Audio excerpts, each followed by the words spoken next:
Hola mis amigos, ¿cómo están? Bienvenidos nuevamente a sus canales Charlas con Pau. Por aquí nuevamente con un tema de interés. Eh, Alguna persona muy amable en los comentarios del YouTube me colocó que quería que habláramos del tema de la procrastinación.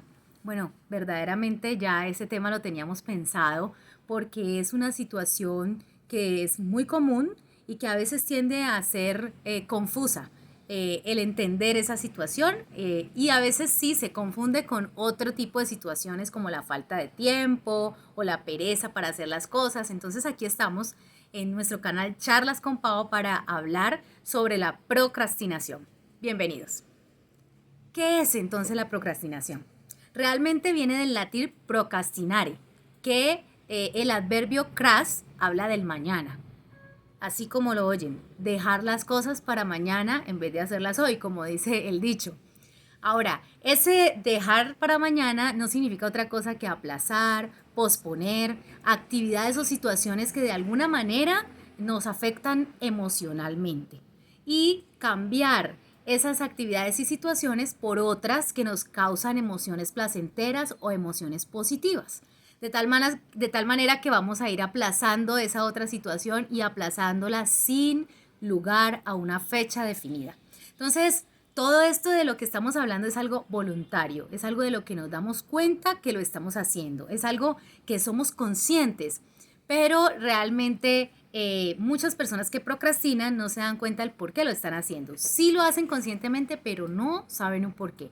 Posteriormente a la procrastinación viene la culpa, viene el querer resarcir esa situación, el darse golpes de pecho, pero normalmente las personas que procrastinan tienden a hacerlo nuevamente, generalmente con las mismas situaciones, ¿no? Que le generan este tipo de emoción que no le gusta mucho.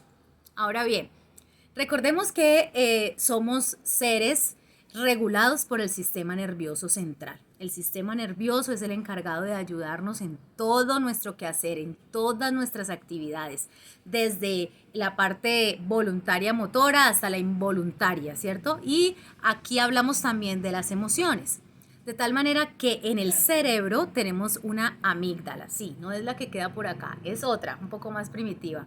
Esta amígdala, este elemento de la parte cerebral, se encarga de identificar las amenazas, entre otras de sus funciones, ¿no? Porque también, dice la literatura, interviene en las respuestas agresivas, en el aprendizaje, en la memoria, en otra serie de cuestiones muy interesantes, por cierto, pero también interviene en la detectar las emociones y detectar las amenazas, sobre todo, y dar respuesta. De tal forma que cuando nos sucede algún tipo de situación donde nos vemos amenazados, la persona reacciona inmediatamente y de diversas formas. Nunca sabemos cómo vamos a reaccionar hasta el momento en que nos sucede alguna cosa, ¿cierto? De ahí entonces nos damos cuenta que hay personas que la roban y salen corriendo, otras se bloquean, otras lloran, otras gritan. No sabemos cómo vamos a reaccionar frente a algunas amenazas. Entonces, ¿qué es lo que pasa con esta amígdala? Básicamente, al detectar que una actividad o situación está generando una emoción de tipo amenazante, genera inmediatamente una respuesta inmediata, valga la redundancia, una respuesta a esa situación en ese momento, sin pensar lo que puede pasar a futuro. Por eso decíamos ahora que son las personas que procrastinan o que en algún momento hemos procrastinado, me meto en ese conjunto porque puede ser que así sea, ¿cierto? Normalmente después hay culpa y hay el empezar a cuestionarse por qué lo hice, no lo vuelvo a hacer, porque el cerebro no piensa en lo que va a suceder a futuro, piensa en contrarrestar esa amenaza inmediatamente, ¿cierto? Con alguna, posponiéndola y haciendo otro tipo de actividad que en este momento puede ser una actividad que está muy de moda, por ejemplo, el internet, las redes sociales, o quizás cambiarlo por algo que me satisface, irme de compras, ¿cierto? De shopping, o llamar a alguna persona que por el contrario me hace sentir bien o me causa emoción positiva. Entonces, de eso se encarga nuestro cerebro, ¿cierto? Ahora, ¿qué no es la procrastinación? No es falta de tiempo, no es mala organización, mala planeación, no es pereza.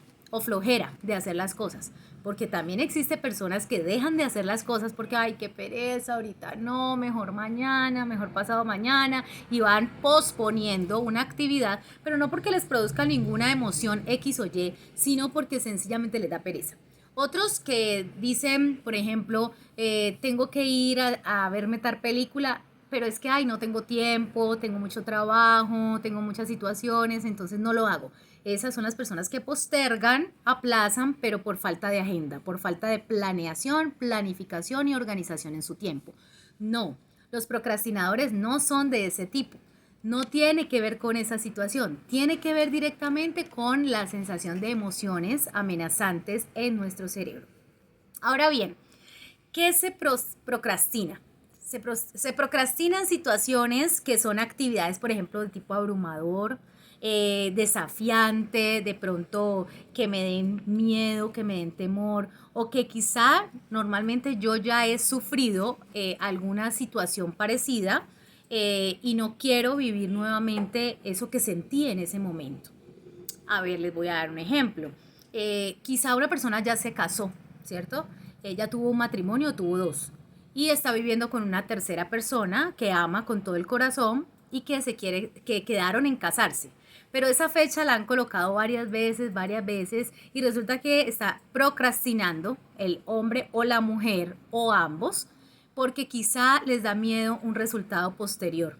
¿Qué es lo que pueda pasar? Entonces, lo aplazan sin fecha, de tal manera que siguen viviendo juntos, siguen teniendo actividades juntos, van a vacaciones, pasean y todo, cambian el compromiso del matrimonio por actividades que puedan pasar juntos. No porque no hayan decidido casarse, porque esa es otra cosa distinta, que en pareja se decida no casarse, no, sino que ellos quieren casarse, pero lo están posponiendo por miedo a una emoción. Ahora, de pronto te dejaron una tarea, ¿cierto? Una tarea que hacer, y esa tarea tú ya sabes que quizá te va a producir una sensación de aburrimiento. Ay, no, esta tarea que es tan terrible de hacer, yo ya he hecho tareas de esta materia y es súper aburrida. Entonces, como ya sabes eso, la pospones hasta que llega el último minuto y tú corres a hacer la tarea porque ya te toca entregarla al otro día, ¿no? Entonces, en vez de hacer la tarea aburrida, procrastinaste y te fuiste a jugar Play o te fuiste a las redes sociales, ¿cierto? Y pospusiste la tarea y no la hiciste. Al último minuto estás corriendo. Esos son algunos ejemplos de procrastinación, ¿cierto? ¿Cuál otro ejemplo puede ser? Por ejemplo, algo que te genera mucha frustración o de pronto te genera mucha tristeza. Quizá hay personas que dicen, voy a ir, sí, voy a ir, no te preocupes que yo voy a ir por el niño, no te preocupes que yo te voy a ir a recoger, pero eso me genera tristeza porque fue una expareja, porque el niño lo recojo donde la mamá y fuimos casados y me da mucha tristeza, me da mucha nostalgia y quizá no quiero recordar esa emoción y hago otra cosa en vez de ir por el niño y quedo mal. Amigo mío o amiga mía, ¿qué haces eso? Yo te quiero decir, es mejor que no te comprometas. Entonces, la procrastinación no solamente compromete al ser humano como tal en sus emociones, sino que también tiene un alcance con la tercera persona, que puede causar daño, dolor, sensaciones y emociones difíciles, no de afrontar. La otra persona pueda que no entienda que ésta está procrastinando y no entienda que es una situación de falta de equilibrio emocional, sino que cree que es que no está interesado, que no le interesa esa situación, que está despreciando esa situación. Entonces, al no entender, las relaciones interpersonales se pueden ver afectadas.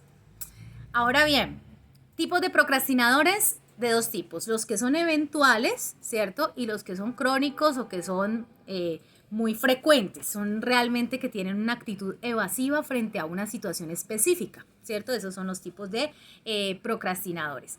Ahora, todo esto recuerden que es algo voluntario, por lo tanto, para poder haber una corrección también tiene que haber voluntad. De tal manera que es importante que tengamos en cuenta de que como seres humanos podemos corregir con hábitos y también generando un equilibrio en nuestras emociones. Cumplir con situaciones que a veces nos generan aburrimiento, nos generan tristeza, nos generan, digamos, compromiso, nos generan miedos. habla muy bien de nuestro carácter, porque significa, y de nuestra inteligencia emocional, porque significa que estamos afrontando situaciones a conciencia, con responsabilidad y a pesar de que nos vayan a generar ciertas emociones, sepamos reconocer esas emociones y manejarlas y controlarlas. Entonces, la pregunta es, ¿qué sentido tiene de hacer algo voluntariamente que sabemos que está mal? Realmente sabemos que procrastinar no está bien. Aplazar por una situación emocional no está bien. Entonces, afrontemos nuestras emociones. No evadamos las situaciones, afrontémoslas y más bien empecemos a tener un control emocional. Si esto me entristece, voy a confrontarlo, voy a identificarlo y voy a manejarlo. Tengo que superarlo también para poder seguir adelante. Ahora, una tarea difícil, pues hay que hacerla. ¿Para qué la aplazas si igual tienes que entregarla? Entonces, hagamos conciencia de esta situación. Como sociedad entendamos que hay personas que necesitan tener un equilibrio emocional y aún no lo tienen. Tengamos claro que no todo el mundo posterga las cosas por pereza o por falta de tiempo, sino que hay una situación emocional en ellos que requieren arreglar y controlar. Si no puedes tú solito, acude a una instancia terapéutica para que empieces un proceso y que dejes de aplazar las cosas que tienes que hacer en algún momento. Tienes que afrontar esas emociones. Te animo aquí desde Charlas con Pau a que empieces ese proceso. Tú solito como un hábito, 21 días, si puedes ya superarlo, excelente. Léete el libro de inteligencia emocional, que hay unos libros excelentes de inteligencia emocional para identificar y ayudar a controlar las emociones. No significa que no sintamos, significa que ayudemos a controlar. Y bueno, ánimo, sigamos adelante. Como sociedad tenemos que entender esta situación. Tratemos de no juzgar tanto ni criticar tanto. Entendamos un poco más, ¿vale? Nuevamente entonces aquí desde Charlas con Pau. Que tu fe sea mayor que tus miedos. Los quiero mucho, un abrazo. Bye.